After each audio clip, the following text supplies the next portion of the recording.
Protesters that the country will not see the equivalent of the pro-democracy protest known as the Arab Spring.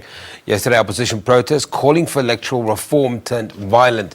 Police used tear gas and a water cannon to disperse demonstrators in violation of a high court order. The protest convenors, a coalition of 18 opposition parties called the National Electoral Reform Agenda, the NERA, have condemned the violence. The battles began even before the march got underway. Police fired tear gas and water cannons at opposition supporters who had gathered at the civic grounds, waiting for clearance by the High Court to proceed. Opposition supporters have fought running battles with the police all morning. They've been blockading the roads with burnt tires as well as with dustbins, and the police have been responding with water and tear gas. Despite permission by the court, police refused to let them proceed and dispersed opposition leaders with tear gas. It's one of the most violent protests in Zimbabwe's recent history. Political parties say they want electoral reforms ahead of the 2018 elections. They accuse the Electoral Commission of being biased towards President Mugabe, who won the 2013 elections by a landslide, a poll the opposition says was stolen. Opposition leaders have condemned Friday's violence, which saw scores of people injured.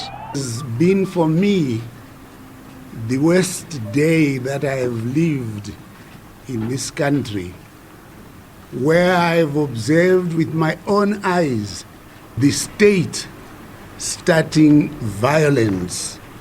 The unfortunate thing is that innocent people are being trapped in this fight, which is not something of their own making.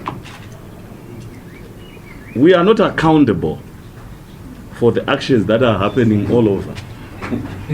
We had a specific route, we had applied for a specific assembly point, and that's what we are accountable. Anything that happens outside the route and what we have applied for is something that has nothing to do. We are not accountable for that. Opposition supporters say they are tired of President Mugabe's leadership and want him to step down. We need a new government, we need a democratic regime, a regime that listens to the people, a regime that is there for the people. We are tired, we are saying enough is enough. And we are saying as Zimbabwe, we don't want to sleep, we don't want to look back until Mugabe steps down. We are going to block everything. We are going to block everything here until we meet our demands. This, as civil society group Tajamuka calls for a national shutdown of business on Wednesday. And the protests continue to escalate. The National Electoral Reforms Agenda says it will return to the streets next Friday to present a petition to the Electoral Commission. Meanwhile, President Mugabe has criticized Friday's protests as counterproductive amid the country's worst drought and famine in years. Shinga Nyoka, SABC News, Harare, Zimbabwe.